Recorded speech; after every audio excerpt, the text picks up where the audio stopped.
Anis vert. L'anis vert était déjà utilisé dans l'Antiquité pour ses propriétés digestives. Cette plante a des effets apaisants sur le système digestif, mais est aussi efficace contre la toux ou pour lutter contre les symptômes du rhume. Forme et préparation: infusion, tisane, graines séchées, huile essentielle, teinture mère, poudre micronisée, décoction. Propriétés médicinales de l'anis vert. Utilisation interne. Apaise les troubles digestifs, antibactérien, béchique, expectorant, galactagogue, stomachique, antispasmodique, stimulant et carminatif. Utilisation externe.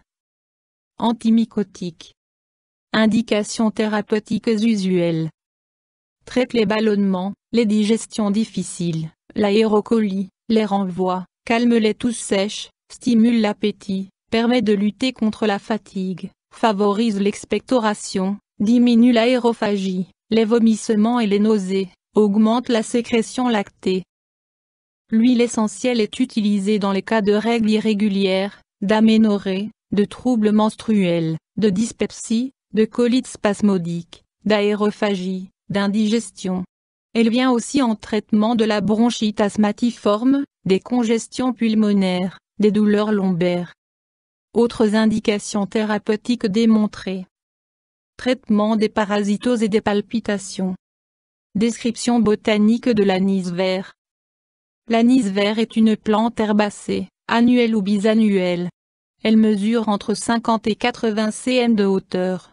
Les feuilles sont vertes, alternes, longuement pétiolées et composées de 3 folioles. Les fleurs sont petites et blanches, groupées en ombelles. Les fruits sont des graines très parfumées, de couleur gris verdâtre. Composition de l'anis vert. Parties utilisées. Les graines et l'huile essentielle. Principe actif. Sesquiterpènes, acide phénolique, furocoumarine, huile essentielle à base d'anétol, sucre, amidon, flavonoïdes, résine, acide malique. Utilisation et posologie de l'anis vert. Dosage. En tisane, laissez infuser 3 jets de graines séchées dans 150 ml d'eau frémissante. Boire 1 tasse, 3 fois par jour. En cas de troubles digestifs, boire 1 tasse, 30 minutes avant les repas. Graines séchées, prendre une cuillère de graines après le repas, pour favoriser la digestion et diminuer les troubles digestifs.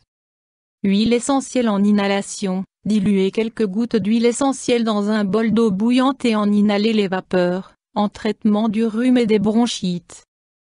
Précaution d'emploi de l'anis vert. Certaines personnes peuvent être allergiques à l'anis vert ou à l'anétol. Contre-indication. L'anis vert est contre-indiqué aux femmes enceintes et aux personnes asthmatiques. L'anétol peut passer dans le lait, c'est pourquoi les femmes qui allaitent devront demander conseil à leur médecin. L'anis vert est également déconseillé chez les enfants de moins de 12 ans. Effet indésirable.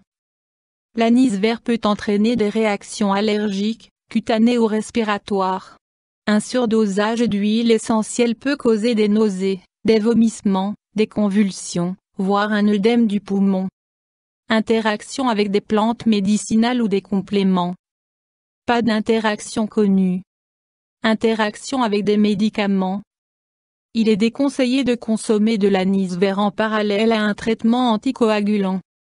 YouTube Dr Alabé